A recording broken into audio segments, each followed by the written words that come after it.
महाराज जी, जीवन में धैर्य कैसे रखें? अगर हम बहुत कठिन परिस्थिति में हैं, वो कठिन परिस्थिति असहनीय हो रही है जिसमें हम चाहकर भी तुरंत परिवर्तन ना ला पा रहे हो, तो ऐसी स्थिति में निर्णय कैसे लें और कैसे? भगवान का यदि भरोसा है तो हर परिस्थिति का परिवर्तन है।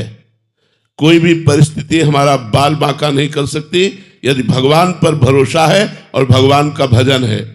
भगवान का भजन नहीं है तो संसार के किसी व्यक्ति, वस्तु, स्थान से आपके धैर्य की सीमा नहीं रहेगी। धैर्य टूट जाएगा और धैर्य तभी रहेगा जब भगवान का भरोसा है। निश्चित समझो भगवान का। हम आपको एक प्रसंग बता रहे हैं। महोबा से वाराणसी जा रहे थे तो महोबा में जिस भगत ने टिकट लेके दी वो विशेष हमारा कोई परिचित नहीं था, ऐसे ही श्रद्धालु, तो उसने 3 स्टेशन की सार्वजनिक टिकट खरीद के दी। सार्वजनिक जो जनरल में जहां बैठा जाता है वो टिकट दी और बैठाला उसने हमको उसमें जिसमें एसी आदि लगा होता है। हमें मतलब उसका ज्ञान नहीं कि टिकट का कोई फर्क होता है। इतने में थोड़ी दूर ही ट्रेन चली कि पूरा फोर्स चेक कर रहा था। हमसे बोले टिकट, तो हमने वो निकाली तो उसने कड़वे शब्दों में कहा, पढ़े लिखे हो तुम?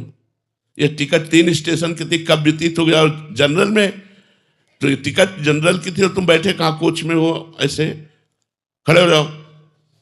अब हम तो भगवान के सहारे खड़े हो गए। हमको तो कोई ज्ञान था नहीं कि अब उनको तो अपनी वर्दी का और अपने उसका भाव था ही, वो अपनी सेवा कर रहे थे। ठीक है, उनका डांटना भी ठीक था।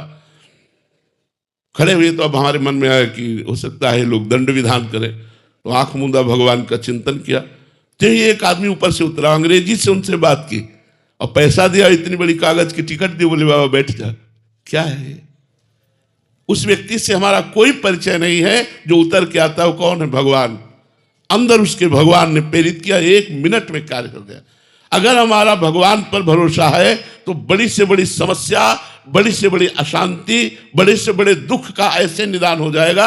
आप बिल्कुल विश्वास रखिए, ये हम अपने अनुभव की बात कहते हैं। भले हमसे गलती हुई हो और हम समस्या में फंस रहे और भगवान को पुकारा तो भगवान उस समस्या का नाश कर देंगे। हरि स्मृति सर्व विपद विमोक्षणात्। भगवान का स्मरण ही तत्काल समस्त विपत्तियों से रक्षा कर देता है। पर होता क्या है, हम लोगों का स्वभाव बना है संसार का आश्रय लेना। जैसे द्रौपदी जी को सभा में निर्वस्त्र करने के लिए दुशासन घसीट रहा है, उसी समय भगवान को क्यों नहीं पुकारा? क्योंकि उनके मन में था मेरे 5 महाबली पति हैं, युधिष्ठिर, भीमसेन, अर्जुन, नकुल, सहदेव, जो अकेले विश्व को जीत सकते हैं। लेकिन उनकी आशा पे पानी फिर गया जब 5 पतियों ने सर नहीं उठाया।